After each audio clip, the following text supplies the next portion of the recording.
We gather today on the eve of a historic anniversary to celebrate what happened here in this very hall 70 years ago when the United Nations declared to the modern world an ancient truth that the Jewish people have a natural, irrevocable right to an independent state in their ancestral and eternal homeland.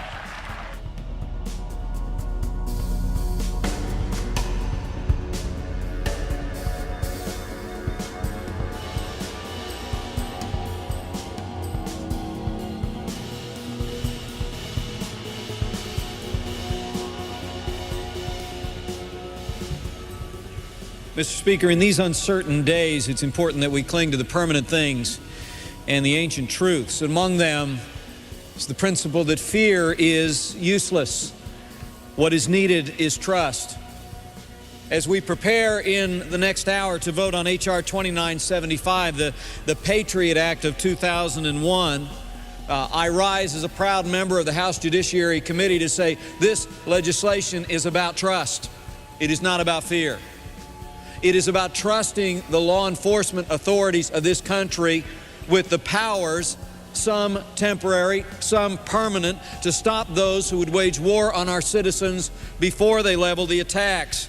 We do not bring this legislation to this floor in fear. We bring this legislation to the floor in trust. We trust in God. We trust in the governing authorities that our God has placed for such a time as this. I urge all of my colleagues to join me in strongly supporting the Patriot Act of 2001, and I yield back the balance of my time. Forsaking God, give us a king. And it came to pass, when Samuel was old, that he made his sons judges over Israel. Now the name of his firstborn was Joel, and the name of his second Abiah, and they were judges in Beersheba. And the sons walked not in his ways, but turned aside after lucre, and took bribes, and perverted judgment. Then all the elders of Israel gathered themselves together, and came to Samuel unto Ramah, and said unto him, Behold, thou art old, and thy sons walk not in thy ways. Now make us a king to judge us like all the nations. But the thing displeased Samuel, when they said, Give us a king to judge us. And Samuel prayed unto the Lord.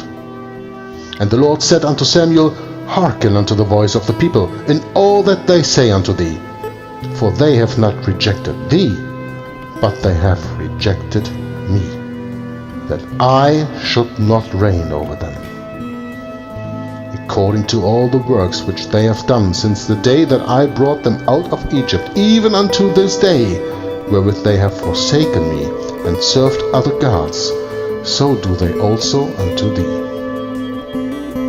Now therefore hearken unto their voice, howbeit yet protest solemnly unto them, and show them the manner of the king that shall reign over them. And Samuel told all the words of the Lord unto the people that asked of him a king. And he said, This will be the manner of the king that shall reign over you. He will take your sons, and appoint them for himself, for his chariots, and to be his horsemen, and some shall run before his chariots. And he will appoint him captains over thousands, and captains over fifties, and will set them to ear his ground, and to reap his harvest, and to make his instruments of war, and instruments of his chariots. He will take your daughters to be confectionaries, and to be cooks, and to be bakers. And he will take your fields and your vineyards and your olive yards, even the best of them, and give them to his servants. And he will take the tenth of your seed and of your vineyard, and give to his officers and to his servants. And he will take your men servants and your maid servants, and your godliest young men and your asses, and put them to his work. He will take the tenth of your sheep, and ye shall be his servants.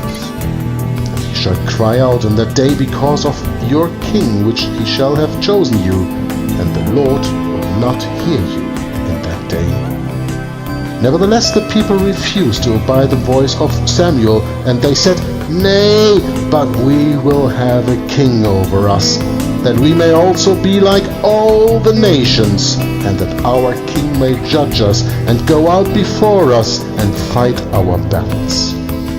And Samuel heard all the words of the people, and he rehearsed them in the ears of the Lord.